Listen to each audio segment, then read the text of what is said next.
Civilisation जो है वह वेस्टर्न सिविलाइजेशन से क्यों अलग है, इसके बारे में आप इस चैप्टर में पढ़ने वाले हैं। नमस्कार दोस्तों, कैसे हैं आप सभी। उम्मीद करते हैं आप लोग अच्छे होंगे, स्वस्थ होंगे, मस्त होंगे और अपने पढ़ाई में भी लगे होंगे। प्यारे दोस्तों, आज आप लोगों को हम इंग्लिश का चैप्टर 1 जिसका नाम है इंडियन सिविलाइजेशन एंड कल्चर, तो उसको हम उसका राइटर डिटेल देखने वाले हैं। ठीक है, तो आप सभी इस वीडियो को पूरे अंत तक जरूर देखिएगा। तो चलिए शुरू करते हैं। ठीक है, तो क्या है, तो इंडियन सिविलाइजेशन एंड कल्चर। देखिए, इंडियन का मतलब आप सभी जानते हैं कि हम सभी भारतीय हैं, और सिविलाइजेशन का मतलब हो गया कि सभ्यता, और कल्चर का मतलब हो गया संस्कृति। इसका मतलब क्या आ गया, तो सभ्यता हो गया, और इसका मतलब हो गया कल्चर का मतलब हो गया संस्कृति। ठीक है, तो जैसे कि बोलते हैं ना, जैसे कोई बोलते हैं ना कि आप किस कल्चर को मानते हैं, यानी आपका संस्कृति क्या है, आपका कल्चर क्या है, तो ये से भी होता है। ठीक है, तो इंडियन सिविलाइजेशन एंड कल्चर ये हो गया। अगर आपसे पूछेगा कि यह किस प्रकार का, ये जो इंडियन सिविलाइजेशन एंड कल्चर है ये किस प्रकार का है, जैसे कि कोई कहानी है या कविता है या निबंध है, कैसा है, तो आप सभी को बताना है यह है एसे। ठीक है, यह क्या है, निबंध है। तो टाइप पूछेगा ये किस प्रकार का है, तो टाइप है एसे। ठीक है, ऐसे है। ठीक है, अगर इसका ऑथर पूछेगा यानी राइटर पूछेगा, तो राइटर बोलना है, राइटर कौन है, तो राइटर है महात्मा गांधी। ठीक है, महात्मा गांधी।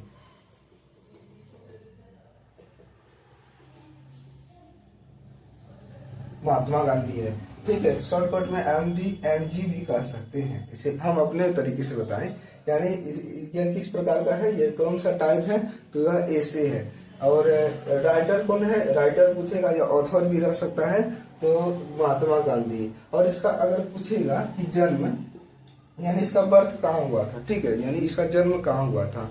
आप सभी को पता होगा कि बर्थ हुआ था कहाँ, गुजरात में, गुजरात में हुआ था। ठीक है, तो गुजरात कहाँ, इंडिया में, आप सभी जानते हैं। तो बर्थ इसका हुआ था गुजरात में। अगर पूछेगा कि birth, date of birth, date of birth, date of birth यानी डेट ऑफ बर्थ क्या है, तो देखिए आपके बुक में जो दिया है वो 1869 दिया है। ठीक है, 1869 दिया है बुक में, जो दिया है 1869। लेकिन जब महात्मा गांधी है देश को आजादी दिलाने में इतना बड़ा सहयोग हुआ, तो इसका डेट भी आप याद रख सकते हैं। ठीक है, कब, तो 2 अक्टूबर। ठीक है, 2 अक्टूबर 1869, ये याद रख सकते हैं। ठीक है, तो डेट ऑफ बर्थ क्या हो गया, तो 1869 को। अगर डेट ऑफ क्या पूछेगा, डेट ऑफ डाइड। ठीक है, कब मरा। ठीक है, डेट ऑफ डाइड कब मरा, तो यह मरा 30 जनवरी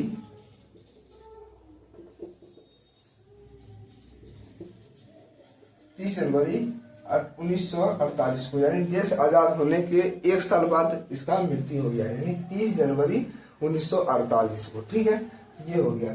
तो ये हो गया माय एक्सपेरिमेंट विद ट्रूथ। ठीक है, अब पूछेगा कि ये जो महात्मा गांधी जी हैं वह किस नाम से जाना जाता था, यानी भारत में उसको किस नाम से जाना जाता था, या आप कह सकते हैं कि उसका उपनाम लेकर बुलाता था, तो वह था क्या था, तो नॉन एज क्या था, तो बापू हो सकता, बापू है। ठीक है, बापू मतलब कहते थे, और father of the nation, the father of the nation. ठीक है, nation, father of the nation, या तो बापू कहते थे या कहते थे फादर ऑफ द नेशन कहते थे। ठीक है, तो ये समझ में आ जाना चाहिए आप लोगों को। ठीक है, तो अगर पूछेगा कि यह किस प्रकार का मतलब कहानी है या ऐसे है या कुछ भी है, तो आप सभी को बताना है कि यह ऐसे है। राइटर क्या है, तो महात्मा गांधी है। बर्थ कहाँ है, तो बर्थ प्लेस। ठीक है, बर्थ प्लेस याद कर सकते हैं, बर्थ प्लेस कहाँ है, तो गुजरात है।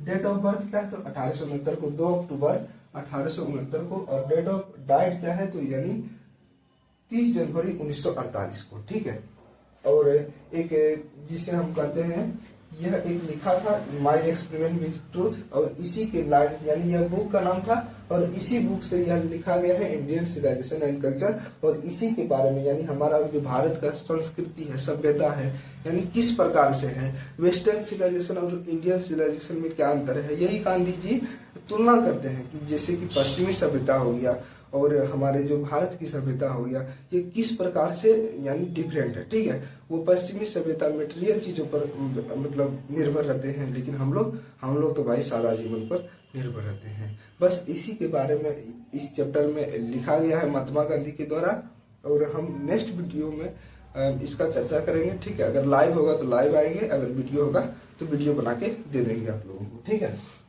और नॉन एज ये प्रसिद्ध थे, नॉन एज का मतलब क्या थे, फेमस थे, इसको जाने जाते थे किससे, तो बाबू या फादर ऑफ द नेशन। यहाँ तक आप सभी को समझ में आ गया होगा। इन्होंने एक आर्टिकल लिखा था जिसका नाम था यंग इंडिया। ठीक है, तो लिखना है आप सबको याद रखना है, रोट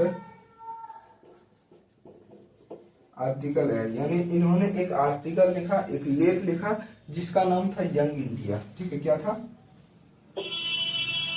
यंग इंडिया। ठीक है, यंग इंडिया था, जॉन की यह एक आर्टिकल लिखा था। अगर आपसे पूछेगा कि यंग इंडिया किन्होंने लिखा था, तो महात्मा गांधी ने लिखा था। ठीक है, यहाँ तक हो गया होगा। ठीक, और उन्होंने काम किया। ठीक है, वर्क एज,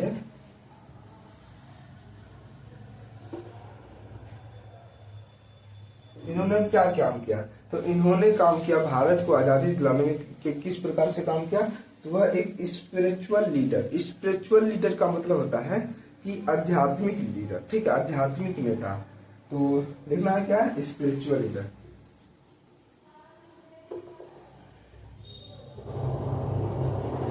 स्पिरिचुअल लीडर। ठीक है, स्पिरिचुअल लीडर यही आएगा। ठीक है, तो इसी पर हम ध्यान देंगे। ठीक है, तो इन्होंने वर्क किया, काम किया किसके लिए, तो स्पिरिचुअल लीडर, तो आध्यात्मिक नेता के लिए। ठीक है, आध्यात्मिक नेता के लिए। रोट आर्टिकल क्या था, यंग इंडिया। उम्मीद करते हैं यह राइटर डिटेल्स आप सभी को समझ में आ गया होगा, और थोड़ा सा हम इसका थीम समझ लेते हैं। ठीक है, इसके बारे में थीम समझ लेते हैं, उसके बाद हम नेक्स्ट वीडियो में चर्चा करेंगे। ये हो गया चैप्टर थीम। ठीक है, चैप्टर थीम को आप समझिए, उसके बाद पता चलेगा कि इस चैप्टर में कैसा बताया गया है। ठीक है, तो इसमें है कि it is an essay by Mahatma Gandhi that show, यानी ये जो एसे है, ठीक है, ये जो एसे है वह किसके द्वारा लिखा गया है, तो महात्मा गांधी के द्वारा लिखा गया है। दैट शो, यानी इसमें दिखाता है कि क्या दिखाता है कि इंडियन सिविलाइजेशन जो है वो स्पेशल है। क्यों स्पेशल है, ठीक है, क्यों स्पेशल है, यानी इंडियन सिविलाइजेशन है वो क्यों स्पेशल है। ठीक है, इट वैल्यूज स्पिरिचुअली, यानी स्पिरिचुअलिटी का मतलब होता है आध्यात्मिक। ठीक है, आध्यात्मिक। ठीक है, आध्यात्मिक। और morality and simple living. Morality का मतलब होता है नैतिक। ठीक है, नैतिक क्या होता है, नैतिक। ठीक है, यानी आध्यात्मिक, नैतिक एंड सिंपल लिविंग, यानी साधारण जीवन। साधारण जीवन, सिंपल लिविंग, एकदम सिंपल लिविंग।